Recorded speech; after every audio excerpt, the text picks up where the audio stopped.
प्रेम का एक स्वरूप होता है कि हम अपने प्रेमी को पता नहीं लगने देते कि हम पीड़ा में होता है ना। आजकल की तो नहीं पता, पर प्रेम का ये स्वभाव, ये स्वरूप होता है कि हमारे प्रेमी को पता ना लगे कि हम पीड़ा में हैं।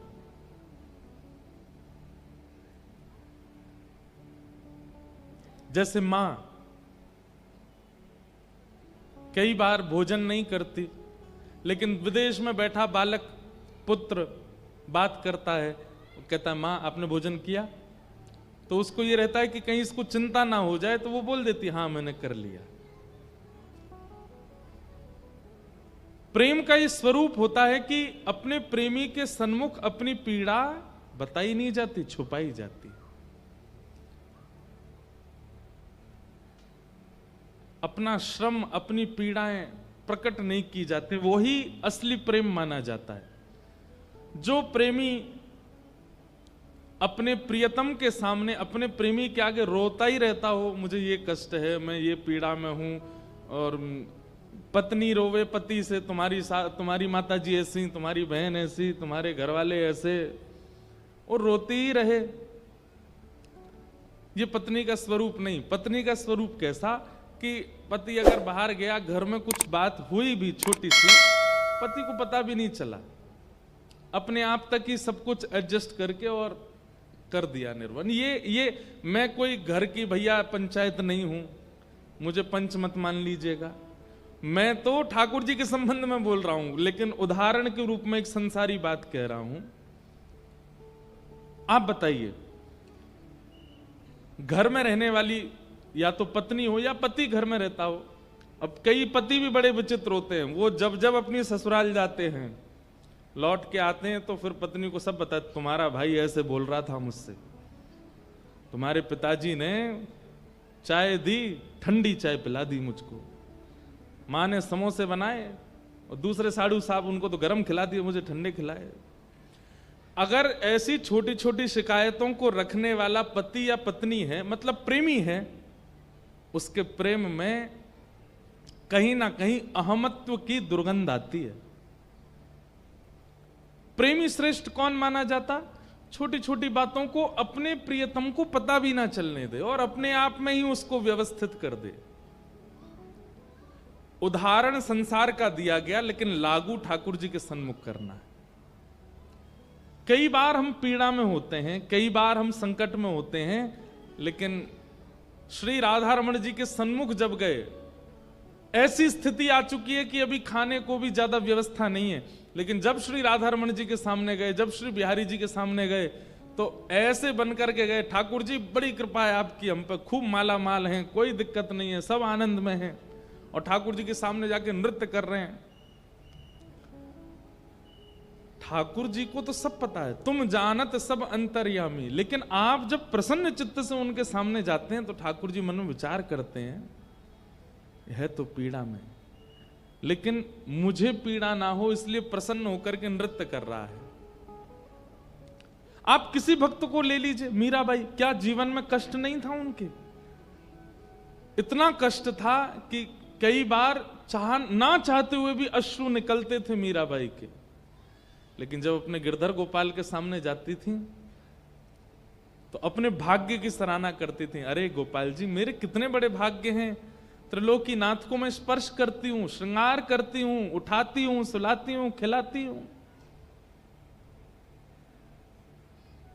सुदामा जी, उनका तो चरित्र सबने सुना है, भगवान के सखा हैं। यहां महाराज अगर पड़ोसी एमएलए हो जाए तो आदमी फूले नहीं समाता,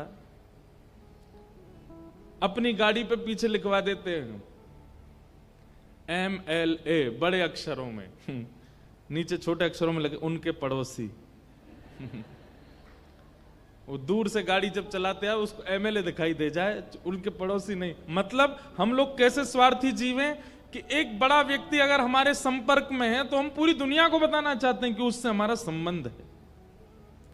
लेकिन श्री सुदामा जी अपनी पत्नी को ही नहीं बताया कि श्री कृष्ण मेरे घनिष्ठ मित्र हैं। क्यों? क्योंकि कहीं मेरी स्थिति देख करके पत्नी कहीं ये ना कहे कि द्वारिकाधीश तो करोड़पति हैं, द्वारिकाधीश तो लक्ष्मीपति हैं, उनसे कुछ मांग लो। प्रेम का स्वरूप बहुत अद्भुत है। आज के लोग प्यार करते हैं, प्रेम नहीं। क्यों? क्योंकि पीड़ा पहले बताई जाती है। पूरे दिन में हम खुश कितनी बार हुए, पूरे दिन में हम प्रसन्न कितनी बार हुए, पूरे दिन में हमको कितनी ज्यादा आनंद की स्थिति आई, उसको तो हम नजरअंदाज कर देते हैं। पर गिनती करते हैं कि आंख खुलने से सोने तक कितनी बार पीड़ा में आए, सब कह देते हैं ठाकुर जी से, या सब कह देते हैं अपने प्रियतम से। ये प्रेम का स्वरूप नहीं है। एडजस्टमेंट थोड़ा अपने तरीके से कर लिया कीजिए। हर चीज की शिकायतें आवश्यक नहीं है। और एक बात बताएं आपको, जहां शिकायतें बहुत ज्यादा होती हैं ना, सामने वाला जो है, जो शिकायतें सुनने के लिए बैठा है, वो धीरे धीरे उसका मन खट्टा हो जाता है फिर। तो हम क्या निवेदन कर रहे थे कि प्रेम में प्रेमी से अपनी कुछ पीड़ाएं छुपाई जाती हैं, बताई नहीं जाती, और उन पीड़ाओं का स्वयं ही हल कर लिया जाता है। हर चीज में शिकायत उसी से क्यों? वही प्रेम है। ये आप संसार में भी अपने संबंधियों के साथ लागू कर सकते हैं, पर संसार में ना भी लागू करो तो चलेगा। ठाकुर जी के संबंध में तो ये लागू करना है कि कितनी भी पीड़ा हो चित्त में। अब आप एक बात सोचिएगा, मेरे हृदय में कभी कभी पीड़ा होती है।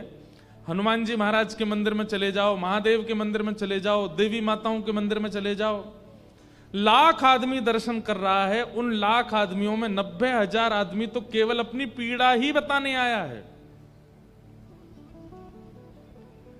उन लाख में से कोई ठाकुर जी से पूछता है कि आप कैसे? कभी आप पूछते हैं उनसे? हमारा तो नियम है कि हम जगन्नाथपुरी जाएंगे, तीर्थों में जब भी जाएंगे, जगन्नाथ जाएं, द्वारिका जाएं, श्रीनाथ जी जाएं, बद्रीनाथ जाएं, तो हम तो ठाकुर जी से पूछते हैं, लाला आप कैसे हो? इतनी दूर ब्रजमंडल के आप बैठे हो, आपके भोजन प्रसाद में कोई कमी तो नहीं है? ये सब पुजारी सब प्रेम से आपका श्रृंगार करते हैं ना, कोई दिक्कत? और आपको एक बात हम सत्य बता रहे हैं, आप पूछते जाओ मनी मन ठाकुर जी से, और ठाकुर जी वहीं किसी घटना के द्वारा आपको अनुभव भी करा देंगे आपके प्रश्न का उत्तर। एक बार, मैं स्थान का नाम नहीं बोलूंगा, पर किसी स्थान की बात है कि वहां दर्शन करने गया मैं। देव स्थान का भी नाम नहीं बताऊंगा कौन से ठाकुर जी थे, लेकिन प्रणाम करके मैं बस निवेदन कर रहा था, मैंने, ठाकुर जी आप प्रसन्न हो, आपको कोई पीड़ा तो नहीं? ठाकुर जी को अब कोई पीड़ा तो हो नहीं सकती, वो तो जगत नियंता जगन्नाधार हैं। पर एक प्रेम में ये भी तो होता है भाई, हमारा प्रेमी कितना भी बड़ा हो, बेटा कलेक्टर बन जाए, मां कभी नहीं पूछती उससे कि बेटा तू ठीक है? पूछती तो है। ये प्रेम का स्वरूप है कि हमारा प्रेमी चाहे कितना श्रेष्ठ हो, हम फिर भी उसकी चिंता करते हैं। ठाकुर जी आप ठीक हैं, कोई दिक्कत तो नहीं? यहाँ पर भोग प्रसादी सब प्रेम से होती है ना, कोई दिक्कत तो नहीं होती? पुजारी जी आपकी आरती वंदन बढ़िया से करते हैं, दर्शनार्थी खूब संख्या में आते हैं ना? ऐसा बस खड़े खड़े ठाकुर जी से भाव रख रहे थे, इतने में ही अंदर से पुजारी जी थाल लेकर के निकले भोग का, और भोग का थाल लेकर निकले, उनके पैर में ठोकर लगी और थाल पूरा गिर गया। तुरंत उत्तर मिला, मानो ठाकुर जी यूं कह रहे, इनतने कहे जाओ भाव से प्रसादी सिद्ध किया करें। ये ज्यादा भाव से कुछ ऐसा सिद्ध करते नहीं है। तो मन में ये अपने आप आ गया कि ठाकुर जी मानो संकेत कर रहे हैं कि भाई हाँ, यहां प्रसाद में चूक करते हैं सब, इसलिए थाल गिर गया। उस समय तो हम कुछ नहीं बोले, समझ गए कि ठाकुर जी का संकेत क्या है। तो बाहर गए और जो हमारे साथ दर्शन करा रहे थे उनसे हमने कहा कि कोई अर्चक हैं जिनसे हम थोड़ी मन की बात कर सकें? बोले अभी बुलवाते। तो एक पुजारी अर्चक, उनसे मिले। मैंने कहा आप ठाकुर जी की सेवा करते हैं महाराज जी? उनसे ये नहीं कहा कि आप भोग अच्छे से नहीं लगाते, तो बुरा भी तो नहीं मानना चाहिए उनको।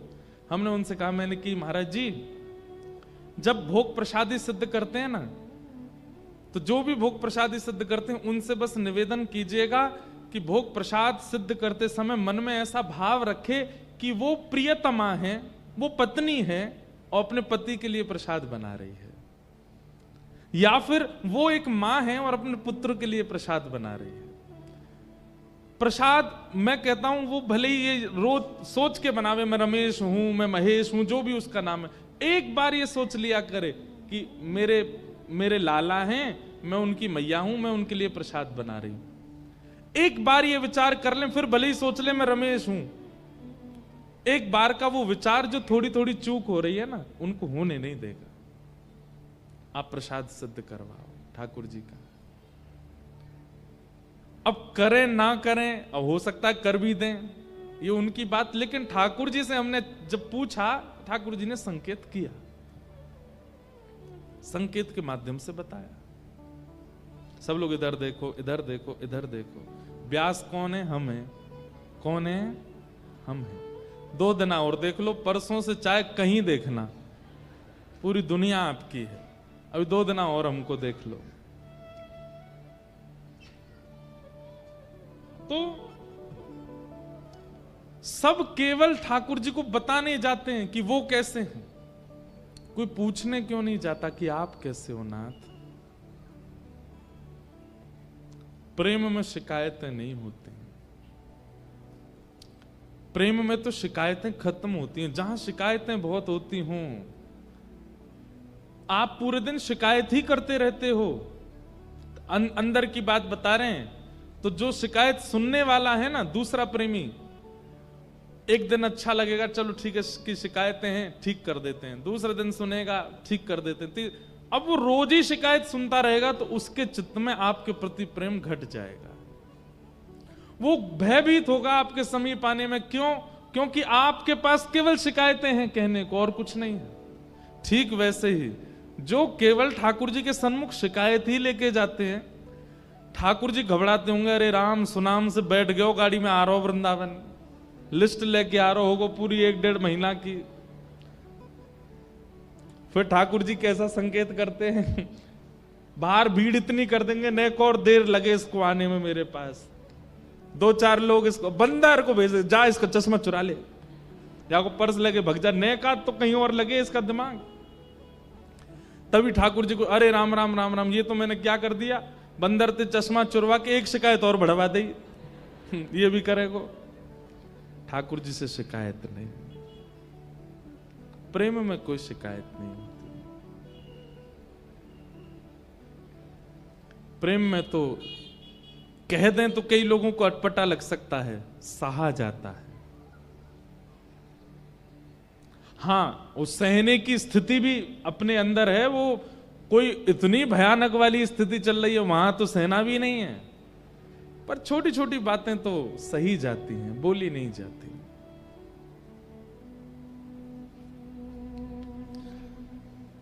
कल ठाकुर जी का जन्मोत्सव मनाया गया, खूब आनंद किया, खूब उत्सव में। तो उत्सव से ठाकुर जी के सन्मुख जाने से ठाकुर जी का श्रम निवृत्त होता है, ठाकुर जी प्रसन्न होते हैं। पूरे ब्रजमंडल में हवा की तरह बात फैल गई कि 80 बरस बाद नंद बाबा के लाला भयो है। एक भी ब्रजवासी को ऐसा नहीं लगता कि किसी के घर बालक हुआ, सबको ऐसा लग रहा है हमारे ही लाला भयो है।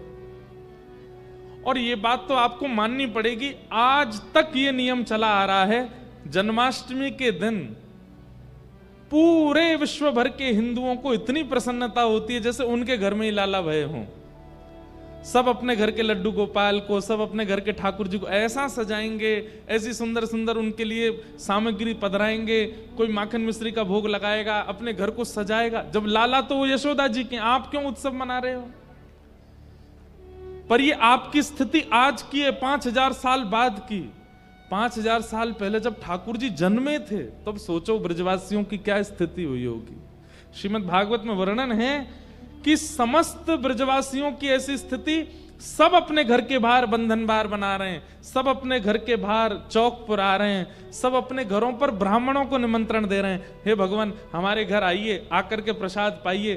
ब्राह्मण कहते हैं आपके घर पर कोई उत्सव है? हाँ, नंद बाबा के लाला भयो है ना, बोले भैया नंद बाबा के घर लाला भयो है, तो तुम क्यों प्रसाद पवा रहे हो? बोले पता नहीं, मन में ऐसा लग रहा है कि जैसे मानो हमारे ही लाला भयो हो। इतना उत्साह ब्रजवासियों के चित्त में हो गया। 90-90, 100-100 वर्ष की बूढ़ी माताएं, जिनसे हिला नहीं जाता, चला नहीं जाता, बोला नहीं जाता, वे भी जब सुन रही हैं कि नंद बाबा के लाला भयो है, तो अपने शादी के समय के जोड़ा निकाल निकाल के पहन करके तैयार होके वे भी नृत्य कर रही हैं और बार बार विधाता से कह रही है, हे विधाता, ऐसे लाला रोज ही होयो करें ब्रजमंडल में, नंद बाबा पे आपने बड़ी कृपा करी। मतलब इसीलिए कहते हैं नंद घर आनंद भय। आनंद मतलब सुख और आनंद में अंतर क्या है? यहां पर मान लीजिए 1000 लोग बैठे हैं, 1000 में से 10 लोग प्रसन्न हैं, वो सुख है, पर 1000 के 1000 लोग प्रसन्न हैं, वो आनंद है। यही कोई पॉलिटिकल मंच होता, यही कोई बॉलीवुड का मंच होता, ये कोई नाट्य कला का मंच होता, कोई कवि सम्मेलन का मंच होता, कोई गायकी का मंच होता, कोई नृत्य कला का मंच होता, हो सकता है सबको अच्छा ना लग रहा होता, कुछ लोगों को भा रहा है, कुछ लोगों को नहीं भा रहा, कई लोग उबासी ले रहे हैं, कई कह रहे हैं चलो भाई है क्यों काम, पर कथा हो रही है, आगे वाले से लेके पीछे वाले सब ऐसे ही बैठे, सबको आनंद हो रहा है, सबको सुख मिल रहा है। ये आनंद है, ये सुख नहीं है।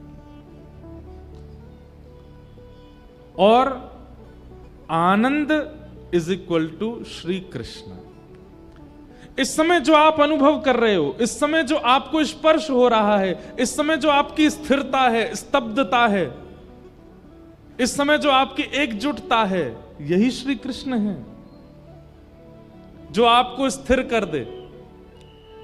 नहीं तो आज के समय में, हाँ एक बात कह दूं, कई लोग अभी भी लगे हुए हैं कामों में, कथा में बैठे बैठे कोने होने के पीछे इधर उधर के कई लोग अभी भी उस चेत नहीं रहे, अभी भी फोन चला रहे हैं, कुछ बातचीत कर रहे हैं, लेकिन अधिकतर संख्या स्तब्ध है।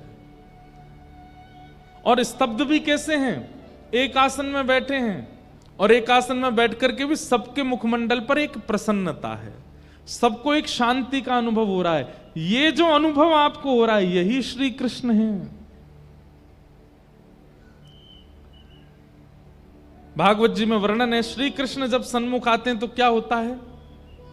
बोले पीड़ा का अनुभव होना बंद हो जाता है, शरीर स्तब्ध हो जाता है, स्थिर हो जाता है, बुद्धि स्थिर हो जाती है, मन स्थिर हो जाता है, नेत्र स्थिर हो जाते हैं, अपलक नेत्र हो जाते हैं, कान सुनना प्रारंभ कर देते हैं, मुख मौन हो जाता है जब श्री कृष्ण सामने आते हैं।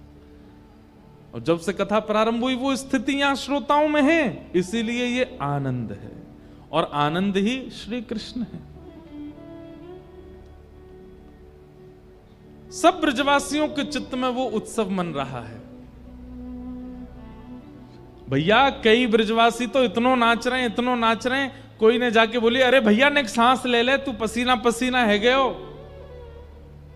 दूसरा बोलो अरे मोह तो लगे ये नंद जी को लाला देख के आयो होगो, वाकी सुंदरता देख करके या में उत्साह आ गयो।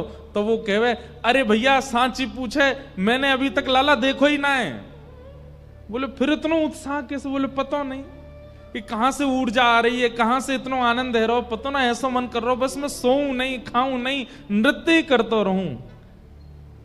इसीलिए ब्रज में आनंद भयो, सब नाच रहे हैं, सब गा रहे हैं, सब उत्सव मना रहे हैं। उस आनंद की बिंदु आज भी जन्माष्टमी पर दिखती है। आज भी जन्माष्टमी पर पूरा भारतवर्ष उत्सव मनाता है, सबके घर में खुशियां होती। कैसी रूखी बधाई दे रहे हो, जोर की दो बधाई हो। 6 महीना तक नंदोत्सव चला ब्रजमंडल में, 6 महीना तक नंद, और कई जगह तो ऐसे लिखा 1 साल तक चलता रहा। ठाकुर जी के जन्मोत्सव से लेकर के प्रथम जन्माष्टमी तक ब्रजवासी नाचते ही रहे, उत्सव मनता ही रहा। जय हो जय हो जय हो।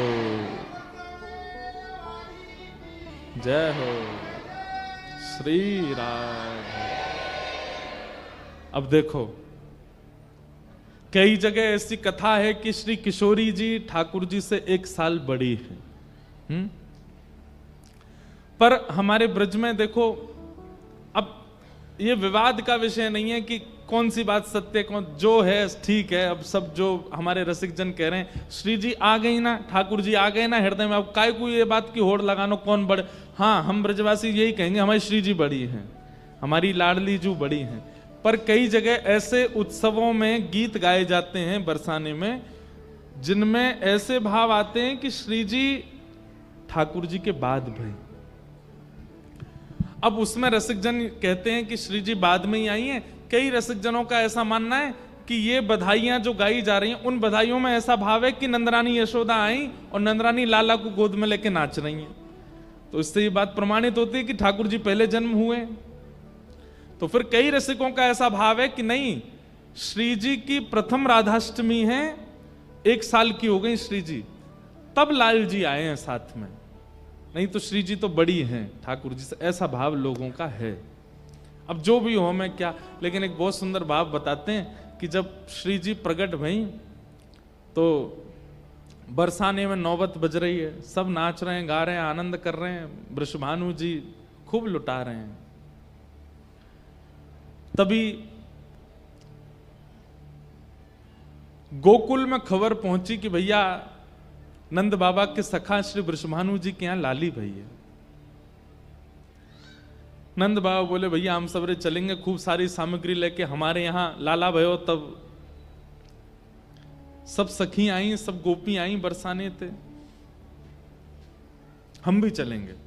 नंद बाबा, यशोदा मैया, सब गोकुलवासी खूब सारी सामग्री लेकर के वृषभानु जी को बधाई देवे गए और गोद में लेकर के लाला को यशोदा मैया भी गई बरसाने। ठाकुर जी तो टुकुर टुकुर निहारते जा रहे हैं, बोले मोते बढ़िया सौभाग्यशाली दामाद कौन सा होगो, 1 साल को है ही ससुराल आगो।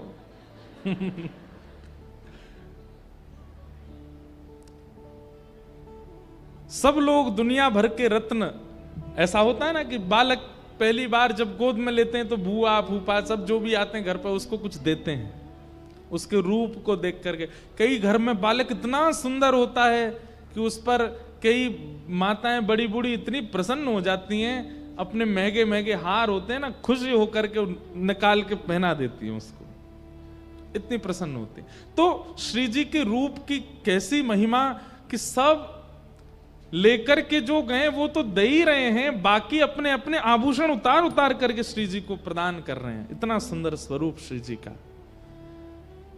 यशोदा मैया ने जैसे ही पलना में पौड़ी भई श्री लाडली जी को देखा, किशोरी जी को देखा, नेत्र प्रेम आश्रु से छलक पड़े यशोदा जी के, प्रेम आश्रु भराए।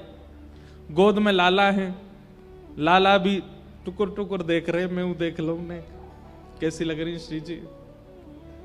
आहा, यशोदा मैया जितनी सामग्री लेकर के आई सब लाडली जू के पलना के आसपास रखवा दिए, लेकिन घूम घूम के आती हैं, फिर आकर के श्री जी को देखती हैं, फिर उनके रूप माधुरी को देखती हैं, अपने कड़ूला उतार के दे देती हैं, कभी अपने नवलखा के हार उतार के दे देती हैं, कभी कुछ कभी कुछ। अब वहां कीर्ति मैया कर, अरे बहन कहा कर रही हो, बोले कहाँ बताऊं, ऐसा मन कर रहा हो, इतनी प्यारी है तुम्हारी लाली, या पे कहां कहां वार दूं।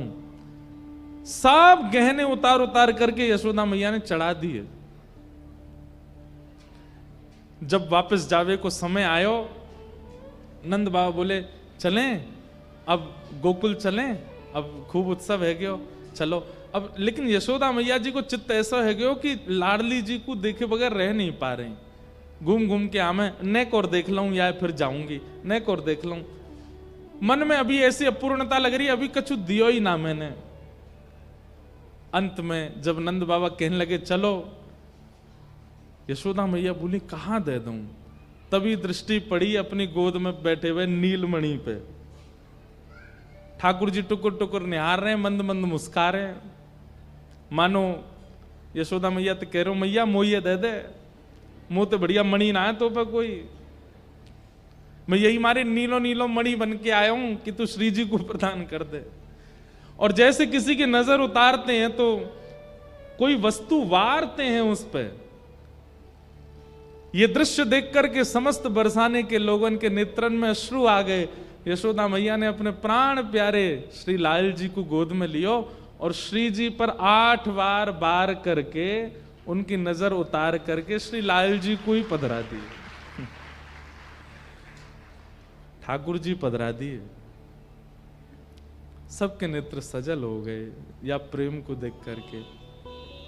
और यशोदा मैया बोली, कीर्ति मैया बोली, बोले लाला वार के जा रही हो, अब मुझे दे जा रही हो? बोले ना दे के तो ना जाऊंगी, लेकिन हाँ वचन दे के जा रही हूं, मेरो लाला सदा आपकी लाली के अधीन ही रहेगो, सदा इन्हीं के अधीन रहेगो, जैसो जे कहेंगी वैसो करेगो। दुनिया में दोनों की बात सुनेगो, या तो मेरी या तुम्हारी लाली की, और कोई की नहीं सुनेगो। ऐसे हमारे ब्रज में मधुर लीला भाव सुनाते हैं।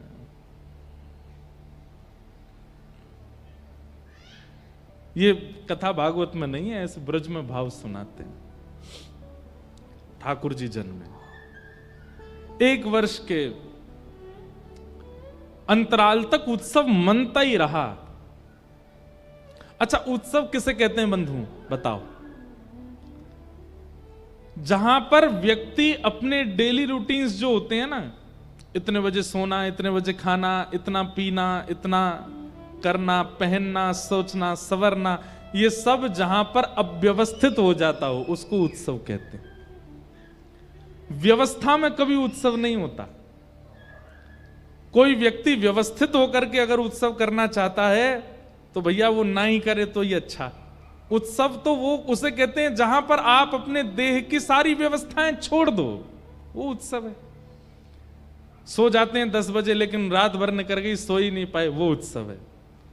सुबह 8 बजे बाल भोग करते हैं, 12 बजे दोपहर का भोग लेते हैं, शाम को 4 बजे चाय पीते हैं, रात में 8 बजे भोजन कर लेते हैं, सब अस्त व्यस्त हो गया। नाश्ता हो रहा है 12 बजे, दोपहर का भोजन हो रहा है 4 बजे, दोपहर की चाय हो रही है 8 बजे, रात्रि का भोजन हो रहा है जैसे हमारा 12 बजे रात को। यही उत्सव है। लेकिन भाई थोड़ा बहुत देह को ध्यान रखना चाहिए, है तो शरीर है। ब्रजवासियों की ऐसी स्थिति हो गई, निद्रा का भान नहीं है, खाने पीने का भान नहीं है, बस नाच ही रहे, नंद घर आनंद भयो, जय कन्हैया लाल की। अवाद्यंत्र विचित्राणि वादित्राणि महोत्सवे कृष्णे विश्वेश्वरे नन्ते नंदस्य ब्रजमागत। भागवत जी में लिखा है कि नंद बाबा के यहां जब लाला को जन्म भयो तो भैया वाद्य तो अपनी अवधि तक ही बज सकते हैं, ढोल नगाड़े इनके समय हैं, 2-4 दिन तो बज जाएंगे, अब रोज ही बजाओगे तो फिर वो तो फट ही जाएंगे। तो फिर उत्सव कैसे मना, बिना वाद्यों के कैसे नाच रहे हैं? तो कहते अवाद्यंत विचित्राणि, कोई ताली बजा रहा है, कोई मुंह से आवाज निकाल रहा है, कोई आवाज निकालने वाली वस्तु कोई बजा रहा है, कोई किसी के सिर पर बैठ के उसके सिर को बजा रहा है, किसी की बड़ी तोंद है तो कहें ला भाई यही ढोल है, यही बजामे हम। इस प्रकार से उत्सव मनाया जा रहा है और किसी को भी बुरा नहीं लग रहा है।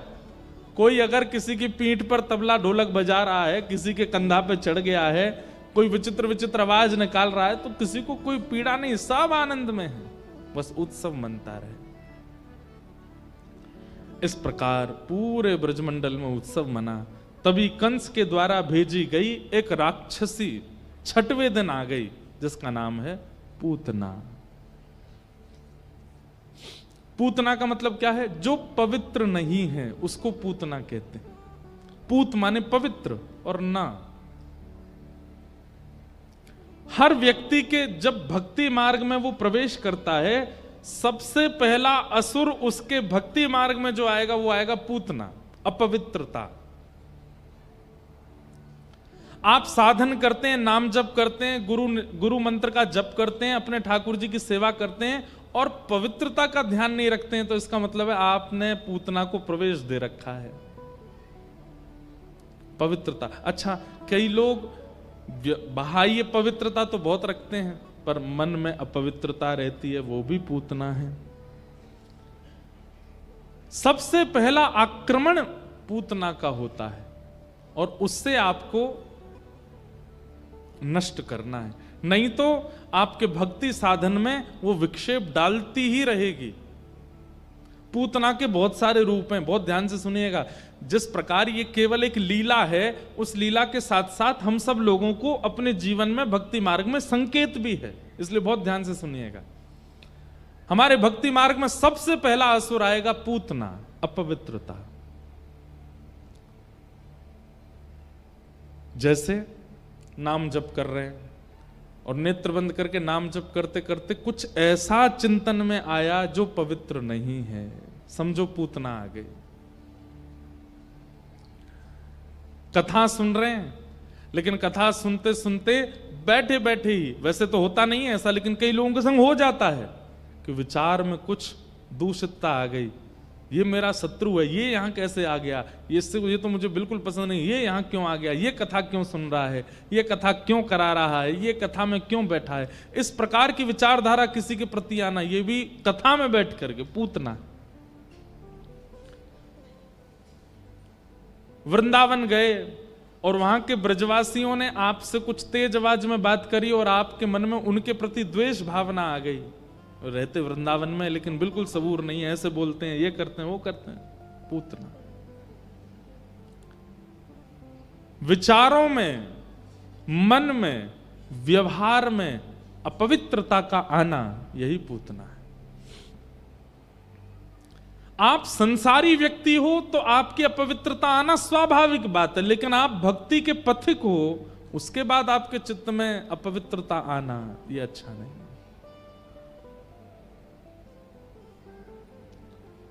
उस समय क्या करना चाहिए, बहुत ध्यान से सुनिए। खांसी होती है तो आप औषधि लेते हो, बुखार आता है तो आप औषधि लेते हो, सिर दर्द होता है तो आप औषधि लेते हो। ऐसे ही जब काम, क्रोध, लोभ, मोह, ईर्ष्या, द्वेष, अभिनिवेश, अहंता, ममता, चिंता, ये सारे दोष जब मन में आते हैं, ये सारे रोग जब जन्म लेते हैं, तब भी औषधि लेनी। और औषधि क्या है उस समय? नाम जप कर रहे हैं और नाम जप करते करते विचारों में कुछ अपवित्र भाव आ जाए, उसी समय माला को वहीं विश्राम दो, माला को सन्मुख रखो और रख करके दोनों भुजा उठा करके श्री ठाकुर जी का मंगल नाम जोर जोर से उच्चारण करना प्रारंभ करो। जो नाम आपको आता हो, महामंत्र आता, हरे कृष्ण कृष्ण कृष्ण हरे हरे, हरे राम राम राम हरे हरे। कब कर रहे हैं? जब विचारों में कोई दूषितता आई। दूसरा, बेटे ने कुछ ऐसा किया जिस पर आपको क्रोध आया। अब कई बार तो क्रोध करना चाहिए, क्योंकि नहीं तो बेटा बिगड़ जाएगा, लेकिन कई बार आपका क्रोध थोड़ा होना चाहिए, लेकिन आपको बहुत ज्यादा आ रहा है। कई लोग कहते हैं महाराज बहुत क्रोध आता है, क्या करें? जैसे ही क्रोध आता है उसी समय बैठ जाइए और भुजा उठा करके हरे कृष्ण कृष्ण कृष्ण हरे हरे, हरे राम राम राम हरे हरे। आप जब तक गाते रहो, अपने आप देखेंगे उसी समय आपका क्रोध शांत होने लगेगा, उसी समय काम शांत होने लगेगा, लोभ शांत होने लगेगा, ईर्ष्या शांत होने लगेगी। क्यों? क्योंकि आप औषधि ले रहे हो, औषधि लेते ही ठीक हो जाओगे।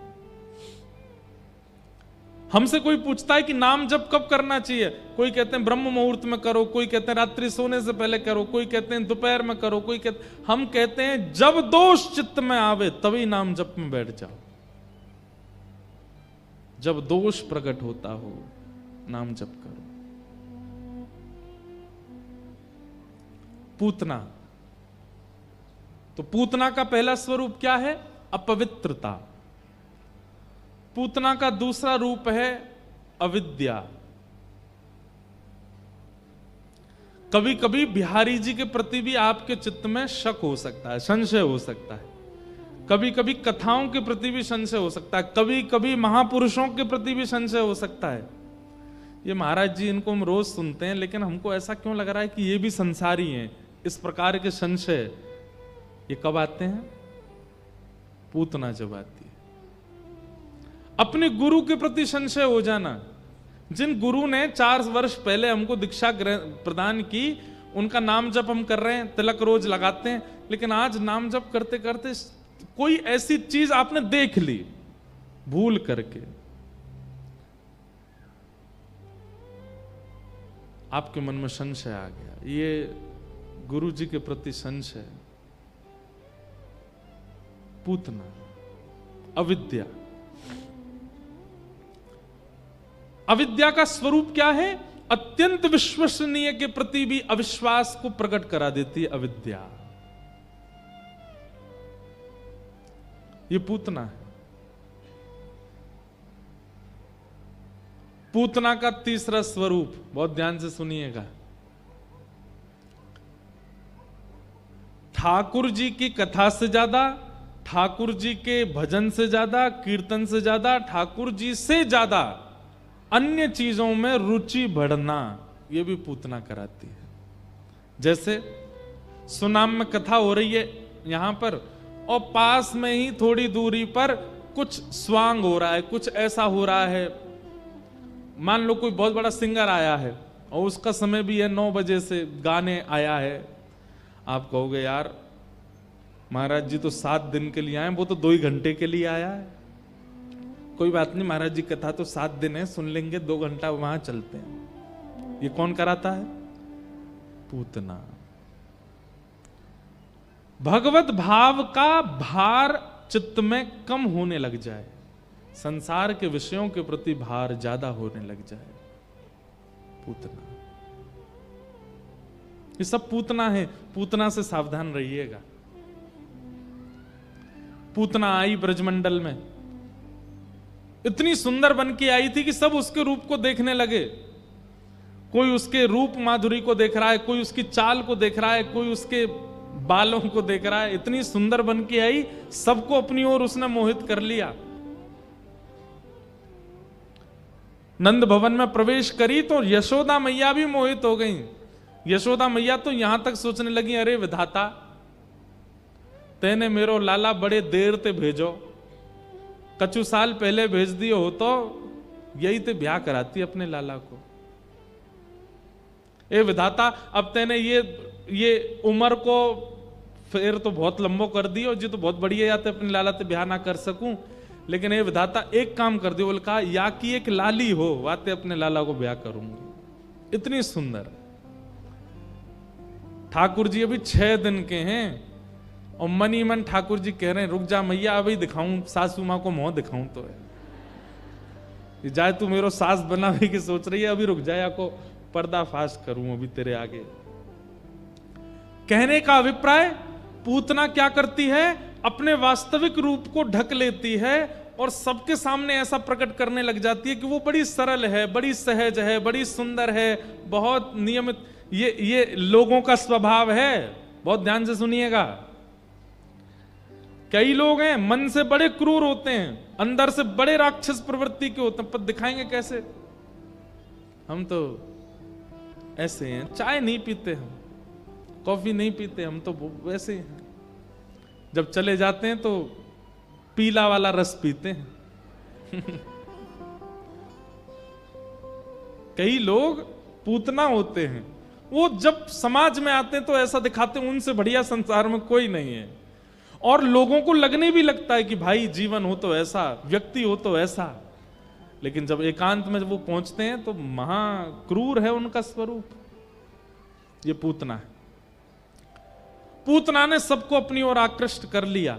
यशोदा मैया ने देखा कि इतनी सुंदर, इतने बढ़िया वस्त्र पहन के आई है, उन्होंने भी विचार नहीं किया। आओ आओ बहन, कहां ते आई? बोले पास के गांव ते आई हूं मैया। अच्छा, तुम्हारे लाला भयो, आपको बहुत बहुत बधाई। अरे बहन, तुम्हारो ही लाला समझो, तुम्हारी लाली है कि ना है? कोई ना है, अभी तो नहीं है। जब होए लाली सबसे पहले मैं बताइयो। पूतना बोली, क्यों लाला हो तो नहीं बताऊं? वो भी बताइयो, पर लाली को जरूर बताइयो। मैं आपके लाला को गोद में लाऊं? यशोदा मैया बोली, अरे तुम्हारो ही लाला, लो। मैया ने जैसे ही ठाकुर जी पूतना की गोद में दिए। अब यहां समझने वाली क्या बात है? पूतना के रूप पर सब मोहित हो गए, लेकिन जिसको मोहित होना चाहिए था परमात्मा, वो मोहित नहीं हुए। पूतना की गोद में जाते ही 6 दिन के ठाकुर जी ने पहले तो नेत्र बंद किए, छोटे छोटे हाथ धीमे धीमे करके ऐसे आंख के ऊपर और धर लिए, या कि छाया भी नहीं पड़े मुंह पे।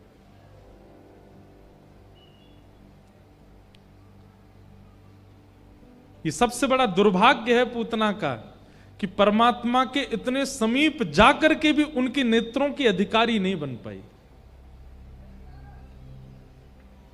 हम सबको अवसर मिलता है ठाकुर जी के समीप जाने का, पर कहीं ना कहीं हम सब के अंदर ये पूतना जैसा तत्व होता है जिसके कारण ठाकुर जी देखते नहीं।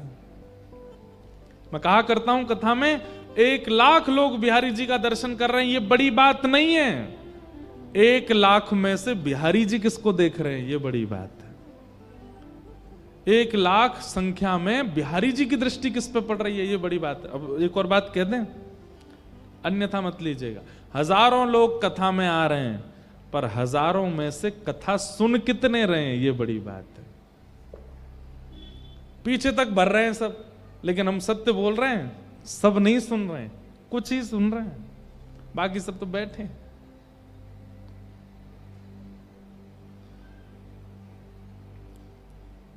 भीड़ कितनी है ये बड़ी बात नहीं, सुनने वाले कितने हैं ये बड़ी बात है। ऐसी बिहारी जी के दर्शन को तो लाख लोग हैं, पर बिहारी जी की दृष्टि किस पर पड़ रही है, ये बड़ी बात है। पूतना पर भले ही सब लोग मोहित हो गए, पर ठाकुर जी नहीं हुए। ठाकुर जी ने नेत्र बंद कर लिए। इसलिए भैया ऐसा कभी कुछ मत करो कि ठाकुर जी की दृष्टि के अधिकारी ना बन पाए। कम से कम कितने भी अधम हो, कितने भी पापी हो, कितने भी क्रूर हो, कैसा भी हमारा हृदय चित्त हो, ठाकुर जी की दृष्टि पड़े हम पे।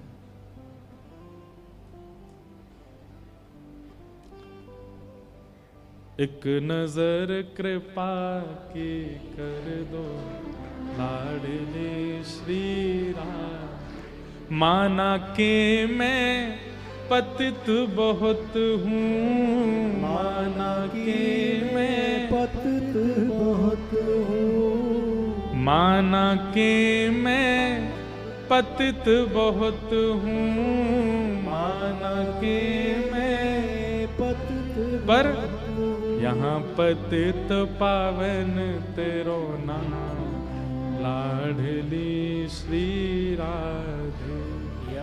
पतित पावन तेरो नाम, लाडली श्री राधे। स्वामिनी श्री राधे, स्वामिनी श्री राधे। लाडली श्री राधे, लाडली श्री ओ मेरे गिनियो ना पुरा, लाडली श्री राधे, मेरे गिनियो ना पुरा, लाडली श्री राधे। एक नजर बस उनके अधिकारी हम बन जाएं, और वो अधिकारी बनाती है भागवत। श्रीमद् भागवत क्या है बंधुओं? ये सामने जो श्रीमद् भागवत जी का जो सुंदर ग्रंथ रखा है, ये जो भागवत जी रखी हैं, ये श्रृंगार पेटी है। और आप सब यहां श्रृंगार करावे आए हो।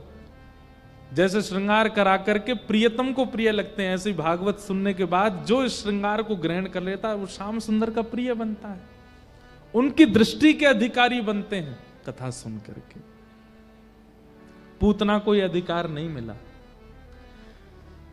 पूतना ने जैसे ठाकुर जी को अपने पयोधर का पान कराया, कालकूट विष लगा करके आई थी, यशोदा मैया ने बाहर चली गई। भगवान ने पहले तो उसके विष को पिया, दूध को पिया, रस तत्वों को पिया, और सब पीते पीते पीते पीते ठाकुर जी ने जैसे प्राणी समम रोष समन्वितो पिबत, जैसे ही प्राण खींचने प्रारंभ किए पूतना के। अब 6 दिन का बालक कैसा होता? बिल्कुल हल्का सा होता, उसका वजन भी नहीं पता चलता। लेकिन ठाकुर जी जैसे ही पूतना के प्राण पीने लगे, पूतना को कुछ गाढ़म कराभ्याम भगवान प्रपीड्यत। ठाकुर जी ने गाढ़ करके जैसे उसके प्राणों को पीना प्रारंभ किया, पूतना का रूप जितना सुंदर था उतना कुरूप होने लगा। धीमे धीमे धीमे उसकी सारी सुंदरता जा रही थी और अपने राक्षस रूप में आती जा रही है। सामुंच मुंचाल मित प्रभाषणी। अब तो पूतना पहले तो बोली अरे ये बालक मरता क्यों नहीं, इतनी देर हो गई। थोड़ी देर में बोली अरे ये ऐसे इतना इतना जोर क्यों लगा रहा है। थोड़ी देर में पूतना ने धीमे से पीछे करना प्रारंभ किया तो ठाकुर जी हटे नहीं। अब तो पकड़ करके ठाकुर जी को पीछे खींचती है, लेकिन ठाकुर जी उसके पयोधर को नहीं छोड़ रहे। पूतना राक्षसी रूप में प्रकट हो गई और कहने लगी अरे बालक छोड़, अरे बालक छोड़। सामुंच मुंचाल मित प्रभाषणी। छोड़ छोड़ छोड़ चिल्लाने लगी, लेकिन ठाकुर जी ने नहीं छोड़ा। हमारे पूज्य पिताजी महाराज कथा में कहते हैं कि नन्हे से गोपाल जी बोल पड़े, पयोधर मुख से लगा के निकाल के बोले मौसी जी हम पे तो पकड़वो ही आवे, छोड़वो ना आवे। और जाकू एक बार पकड़ ले फिर ठिकाने लगा के छोड़े, चाहे भक्त आ जाए चाहे राक्षस आ जाए, ठिकाने तो लगेगा। और भगवान ने प्राण पी करके पूतना का वध कर दिया। बोलो पूतना मर्दन भगवान की। विशाल स्वरूप हो गया था पूतना का। नंद भवन के पीछे गिरी, धड़ाम आवाज हुई, सब ब्रजवासी दौड़ करके गए। दीवार टूटी पड़ी है और विशाल राक्षसी पड़ी थी। सबने पहले नंद भवन में जाके देखा लाला कहाँ है, लाला नहीं मिले। यशोदा मैया से पूछी मैया लाला कहाँ है, बोले एक सुंदर सी आई वाकु दिए मैंने। सुंदरी तो कोई मिली नहीं, भयंकर कुरूपणी पीछे पड़ी थी। जैसे ही थोड़ा ऊपर झांक के देखा तो ठाकुर जी उसके पयोधर के ऊपर लेटे हुए। सब लोगों ने सीढ़ी वगैरह चढ़ाई, ऊपर जाके ठाकुर जी उतार के लाए। सब गोपियों ने माताओं ने मिलकर के देखा लाला ठीक तो है, स्वस्थ तो है। ठाकुर जी को कुछ नहीं हुआ, 6 दिन के लाला। यशोदा मैया और सब गोपियां लाला को लेकर के गौशाला गईं। गौमूत्रेण स्नापित्वा पुनर्गौरज सार्भकम रक्षां चक्रुष्य सकृता द्वादशांगेषु नाम भी। सब गोपियां यशोदा मैया लाला को लेकर के कहां गईं? गौशाला। और गौशाला में जाकर के गौमूत्र से 6 दिन के लाला को स्नान करायो और स्नान करा करके गौरज ठाकुर जी के 12 अंगों पर लगाई। और सब मैयाओं ने हृदय से, यही वैद्य हैं ठाकुर जी की, गैया वैद्य है। कोई डॉक्टर वैद्य किसी के पास नहीं लेके गैया के पास ले गए मैया। और गैया की पूंछ से लाला को झाड़ो देने लगे। पतो ना कहां ते राक्षसी आ गई, इतनी सुंदर बन के आई, मुंह कहां पतो ये ऐसी है जाएगी। सब गोपी बोली मैया तू नी के राखे कर लाला, नी के मतलब संभाल के राखे कर। जन कौन कौन राक्षस राक्षसी आ जाए तू सबन के गोद में मत देकर लाला है। और हृदय से लगा करके ठाकुर जी को मैया ले गई। भगवान ने पूतना का वध किया। ब्रज में सबकी बड़ी चिंता का विषय हो गया था, लेकिन धीमे धीमे ठाकुर जी के किलकिलाहट, ठाकुर जी की प्रसन्नता में सब प्रसन्न हो गए। 3 महीना के ठाकुर जी भये। जैसे 3 महीना के भये, ठाकुर जी ने पहली बार करवट बदली, एक तरफ को मुड़ गए ठाकुर जी। अच्छा एक बात, जब ठाकुर जी भये हैं 1 महीना में ही ठाकुर जी कैसे है गए? गदमदरा से। ऐसे तो उनके हाथ और ऐसे ही उनके पांव और जो गोल गोल गाल, जैसे ही मैया गोद में लेती है ठाकुर जी के गाल नीचे लटक जाते हैं। ऐसे मोटे ताजे ठाकुर जी, हमारे ब्रज भाषा में कहें गदमदरास हो लाला, ऐसे गदमदरास हैं ठाकुर जी। और गदमदरास से ठाकुर जी ने जैसे ही करवट ली, यशोदा मैया ने जैसी देखी लाला ने करवट, पूरे ब्रजमंडल में नगाड़े बजवा दिए, बधाई हो। ब्रजवासी बोले काय बात की बधाई? बोले लाला ने करवट ली है, आज करवट उत्सव मनाया जा रहा है। जय हो लाडले लाल। लाडले का मतलब पता क्या होता है? नेक बिगड़ो भयो। हमारे बिहारी जी कैसे हैं, वो लाड़ले लाल है, मतलब इनके करवट को भी उत्सव है कि आज लाला ने करवट ली। वास्तव में बात तो ऐसी है कि ब्रजवासी नंद भवन को घेर के बैठे ही रहते हैं। लाला ने एक आवाज कर दे, सोई नगाड़े बजने लगे। अब लाला ने आवाज करी, लाला ने करवट ले ले, तो अरे लाला ने करवट ले ली। लाला सो गए हो तो सब धीमे चुपचाप बैठे रहे, प्रतीक्षा करें कब उठेगो। और जैसे ही ठाकुर जी उठ के अंगड़ाई लेते हैं, फिर से नगाड़े बजते हैं, लाला उठ गए हो, लाला उठ गए हो। वो नियम आज तक चल रहा है ब्रज में। आज भी ठाकुर जी सुबह मंगला में उठते हैं, पूरे वृंदावन में ढोल कीर्तन वाले सब ले ले करके मृदंग नाचते हैं। क्यों? मंगला हो गई, ठाकुर जी उठ गए। 3 महीना के ठाकुर जी भाई। सक्टासुर नाम का एक दैत्य आया, इसका वध भगवान ने किया। एक सकट के नीचे, सकट कहते हैं बैलगाड़ी को, बैलगाड़ी के नीचे मैया ने लाला सुवाई दिए। क्यों? नंद भवन में इतनी भीड़ है गई, सब लाला के गाल पकड़े, हाथ पकड़े, पाम पकड़े, सब खींचे लाला है। ठाकुर जी चिड़चिड़ा के रोवे। तो यशोदा मैया लेके गई और एक बैलगाड़ी के नीचे लाला सुवाई दिए। तभी एक सक्टासुर नाम का दैत्य आया। भगवान ने अपना एक पांव लंबा करके बैलगाड़ी में जैसे ही मारा, 4 बार बैलगाड़ी आकाश में घूमी, नीचे गिर पड़ी, सक्टासुर का वध हो गया। फिर से आवाज भई, ब्रजवासी सब दौड़े तो कहा देखो मटके फूटे पड़े हैं, दूध बिखरा पड़ा है, सक्टासुर दैत्य मरा पड़ा है और ठाकुर जी दूध के बीच में लेटे हैं। सबने कही मैया यशोदा इतने लाला कहां छोड़ दियो? मैया बोली अरे मैंने छोड़ो ना, मैंने तो बैलगाड़ी के नीचे सुबायो, ये गोपी ढूंढ ढूंढ के लाला के गाल खींचे, या हमारे मैंने नीचे सुबाई दी, ये बैलगाड़ी कैसे पलट गई? और देख मैया कोई राक्षस भी मरो पड़ो यहां पे। इतने में वहां कुछ बालक खेल रहे थे, वो आए, मैया हम बताएं कैसे गिरी बैलगाड़ी, मैंने देखी। मैया बोली बता। श्री सुखदेव जी महाराज वर्णन करते हैं, आहा कि नते श्रद्धा धीरे गोपाल बाल भाषित मृत्युत अप्रेमयं बलम तस्य बालकस्य नते विदु। छोटा सा एक बालक आयो, मैया तो बोलो मैया मैं बताऊं कैसे गिरी बैलगाड़ी? मैया बोली हाँ बता। मैया तेरो लाला है ना जी नेक्सोस, हाँ जाने अपनो पाम मैया इतनो लंबो कियो, इतनो लंबो कियो, इतनो लंबो कियो। मैया लंबो करके यानी यों करके बैलगाड़ी में मारी, बैलगाड़ी यों 4 बार घूम के गिर गई और बैलगाड़ी टूट गई और जे राक्षस मर गो।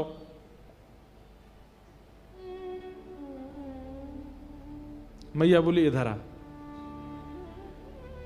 बालक गयो हम। मैया ने एक थप्पड़ दियो वह गाल पे। झूठ बोला नेक्सोस मेरो नेक्सोस लाला, और तू कह रहा इतना बड़ा पाम क्यों, इतना बड़ा पाम क्यों? बालक बोलो मैया तेरी सौगंध खा के कह रहा हूं, मैं झूठ ना बोल रहा, मैंने अपनी आंखन ते देखो। मैया बोली फिरते आ पास में, मेरी झूठी सौगंध खावे, अपनी मैया के खा। कथा सुनाते सुनाते सुखदेव जी हंसने लगे और प्रेमाश्रु गिरने लगे। परीक्षित बालक तो सच बता रहे हैं, पर यशोदा मैया मान नहीं रही है। क्यों? प्रेम की अधिकता जहां होती है वहां पर ईश्वरत्व खत्म हो जाता है, वहां पर प्रभुता नष्ट हो जाती है, वहां श्रेष्ठता नहीं दिखाई देती है। प्रेम अतीत जहां होता है, अगर किसी का ईश्वरत्व, किसी की श्रेष्ठता दिख करके आपको प्रेम हो रहा है तो वो प्रेम नहीं है। प्रेम तो तब मानिए कि जिससे प्रेम हुआ, प्रेम होने के बाद उसका ईश्वरत्व, उसकी श्रेष्ठता, उसकी प्रभुत्वता वो दिखे ही ना, वो सहज लगने लगे। यशोदा मैया अपनी गोद में लाल जी को, अच्छा पता है आपको 1 साल तक लाल जी का नामकरण नहीं हुआ, ठाकुर जी का नाम नहीं रखा गया 1 साल तक। तो यशोदा मैया क्या बोलती है लाला को? मेरो नीलमणि। काके में ठाकुर जी का पहला नाम है नीलमणि, क्योंकि ठाकुर जी ना कारे हैं ना सांवले हैं, ठाकुर जी नीले नीले से। थोड़ा वर्ण ठाकुर जी का नील वर्ण जैसा है, इसलिए मैया ने ठाकुर जी का नाम ही रख दिया मेरो नीलमणि। नीलमणि 3 महीना के ठाकुर जी ने सकटा सुर मार दिए। अब धीमे धीमे ठाकुर जी 1 साल के है गए, और जैसे 1 साल के भय ठाकुर जी के 2 दांत निकर के आ गए, आगे वाले 2 दांत निकर के आए। अब कहा करें, कैसे बता मैं सबन को कि मेरे 2 दांत आ गए। बगल में दाऊ दादा खेल रहे, उनको हाथ पकड़ के जोड़ते काट लियो। ऐसे जोड़ते काटे, दाऊ दादा रोने लगे, मैया देख लाला मुकू काट रो है। मैया ने आके जैसे तैसे हाथ दूर किया तो देखो दाऊ दादा के हाथ में 2 दांत गड़ गए। मैया बोली ए, ठाकुर जी को होठ ऊपर करके देखो तो 2 छोटे छोटे दतुइया ने कर आई है। मैया के नेत्र सजल है, पूरे ब्रज में हल्ला है, वो लाला के दांत ने कर आए, लाला के दांत ने कर आए। अब पता है क्या भीड़ लग गई, क्यों? सब अपनो हाथ कटवावे आए ठाकुर जी थे। सब ग्वाला जामे, सब गोपी जामे, और लाला के लाला देख दिखाइयो दतुइया। ठाकुर जी धीमे से अपने होठ ऊपर करें, हाँ लाला कितनी सुंदर, ले ले ले यार काट ले। ठाकुर जी काटवे हुए बैठे सवेरे थे। मैया बोली भागो सब रहे यहाँ का ये हाथ कटवावे आए हो। और जैसे ठाकुर जी कोई के हाथ काट लें तो वहां जो वो जो आकृति बन जाती है ठाकुर जी के दांतों की, सब उसी को देख देख करके हृदय से लगाते हैं, नेत्रों से छुवाते हैं। पता नहीं क्यों इतना प्रेम सहज ही सबका हो गया ठाकुर जी से। यशोदा मैया ठाकुर जी का श्रृंगार करती है।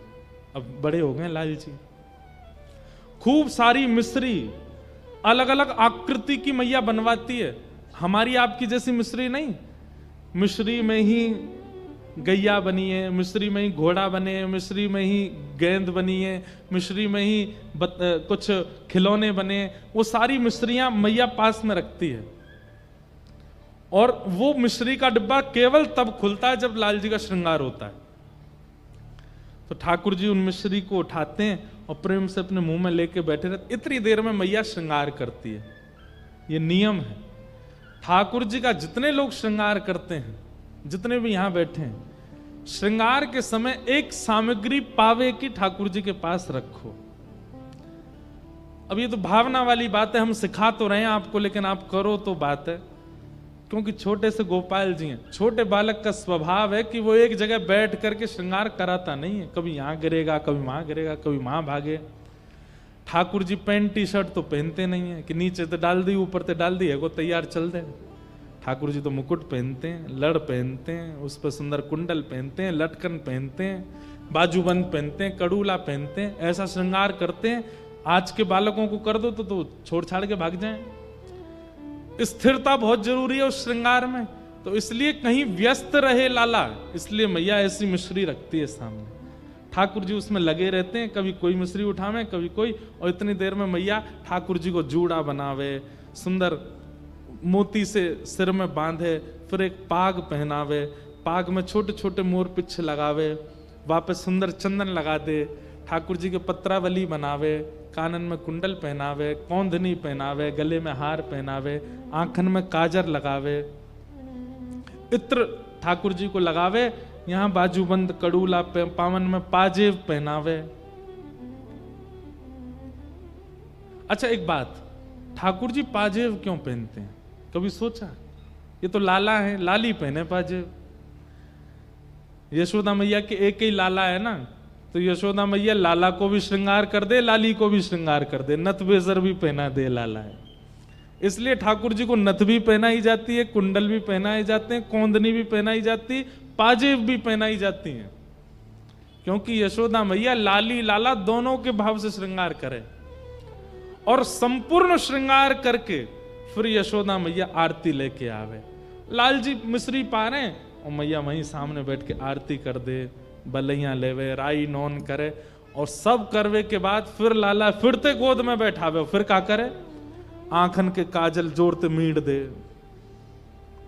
मैया श्रृंगार करती है आरती करके, फिर खुद ही बिगाड़ देती है। क्यों? बाहर की इनकी नजर ना लग जाए मेरे लाला है। ठाकुर जी सोचे मैया तो इतना श्रृंगारी का ही करे जब तो बिगाड़ न होवे।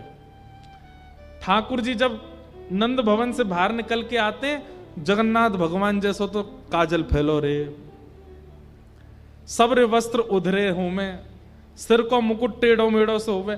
कई बार गोपी के मैया तुम्हारो लाला कितनो सुंदर लगे। मैया मनी मन सोचे वो तो बिगाड़ के लाऊं तो नजर लगा मैं सबरी, सवार के लिए आऊंगा तो जन कहा करेंगे।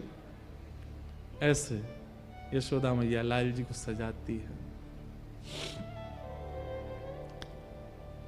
ठाकुर जी की उंगली पकड़ती है मैया, चलना सिखाती है। धीमे धीमे मैया की उंगली पकड़ के ठाकुर जी चलते हैं। चलते चलते चलते फिर मैया अपनी उंगली हटा देती है और धीमे धीमे ठाकुर जी चलते हैं थोड़ी दूर, फिर जाके गिर जाते हैं, फिर उठते हैं, फिर गिर जाते हैं।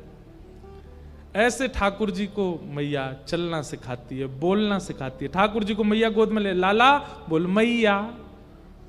ठाकुर जी नहीं बोलते। नंद बाबा के मोह दो, मैं बुलवाऊं जाते। गोदी में नंद बाबा के चले गए, दाढ़ी पकड़ लेते हैं ठाकुर जी। नंद बाबा के लाला बोल बाबा। ठाकुर जी नहीं बोलते। फिर बलराम जी आते, मोह दो, मैं बुलवाऊं जाते। गोदी में बलराम जी लेके कहें लाला बोल दादा भैया। ठाकुर जी नहीं बोलते। सब बैठे रहते हैं, बोले लाला बोले ही ना है। इतने में ही गौशाला की एक गैया निकल के गई सामने थे, छोटी सी उंगली उठा के ठाकुर जी बोले गैया। और जैसे ही ठाकुर जी बोले गैया, यशोदा मैया तो इतनी आनंद में भर गई, लाला फिरते बोलियो फिरते बोलियो। तो यशोदा मैया को देख के बोले मैया। नंद बाबा बोले मेरो नाम बोल, मेरो नाम बोल। ठाकुर जी बोले बाबा। दाऊ दादा बोले मेरो बोलते, बोले भैया। सबको नाम, सबसे पहला शब्द ठाकुर जी के मुख से निकला गैया।